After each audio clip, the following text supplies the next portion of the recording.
अब आप पूछिएगा कि ऐसे तो बहुत वादे करते हैं लोग, लेकिन हमारे वादों में, हमारी गारंटी में और दूसरों के खोखले दावों में अंतर है। मैं आपको बताती हूं कांग्रेस का ब्यौरा महिला सशक्तिकरण के लिए।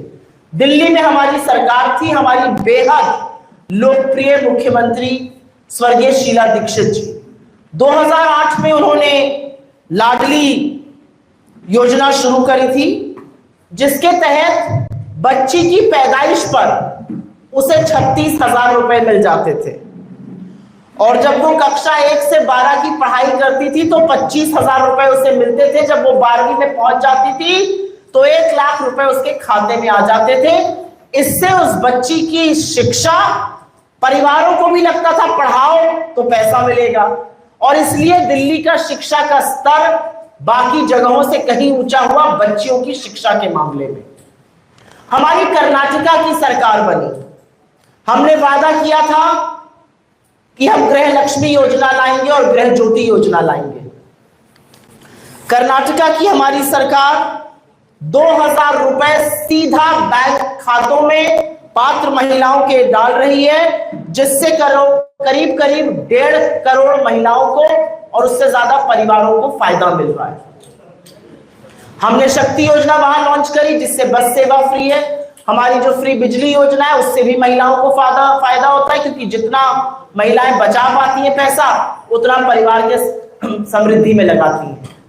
हमारी हिमाचल की सरकार 1,500 रुपए की प्यारी बहना सुख सम्मान योजना के तहत पात्र महिलाओं को देती है। हमारी तेलंगाना की सरकार महिलाओं के लिए फ्री बस सेवा, 500 का सिलेंडर और 200 यूनिट बिजली मुफ्त करती है, जिससे महिलाओं के हाथ में, महिलाओं के घरेलू बजट में कुछ पैसा बच सके। झारखंड की हमारी सरकार, हमारे घटक दल की सरकार 2500 की आर्थिक सहायता हमने सरकार बनते ही देना शुरू किया। पहले मात्र 1,000 रुपए दिया जाता था। हमने चुनाव में वादा किया था हमारी सरकार बनेगी, हम 2500 रुपए देंगे। और ये कोई महिलाओं को देकर हम बहुत बड़के मनैया, बहुत बड़े आदमी नहीं बन रहे। ये उनका हक है, ये उन तक पहुंचना चाहिए। ये पात्र महिलाएं जीतों मेहनत करती हैं, घरों को चलाती हैं, समाज में एक बड़ी महत्वपूर्ण भूमिका निभाती हैं। हो सकता है वो रोज सवेरे 9 से 5 दफ्तर ना जाती हो, लेकिन वो जितनी मेहनत खेत खलिहानों, मजदूरी में, परिवार को पालने में, नागरिक बनाने में जुटी रहती है, उसके लिए बहुत छोटी सी चीज है, लेकिन ये करनी जरूरी है, क्योंकि महिला को सशक्त करने का डायरेक्ट सबसे अच्छा तरीका आर्थिक सशक्तिकरण है। बिहार में ये क्यों जरूरी है? अब सवाल होगा कि ठीक है, आपने कर्नाटका में किया, आपने झारखंड में किया, आपने दिल्ली में किया था, आप तेलंगाना में कुछ कर रहे हैं, आप हिमाचल में कुछ कर रहे हैं, बिहार में क्यों जरूरत है?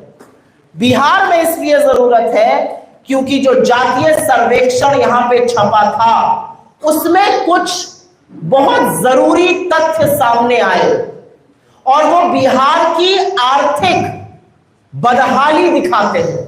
वो दिखाते हैं कि महिलाएं उस आर्थिक तंगी से किस कदर जूझ रही है।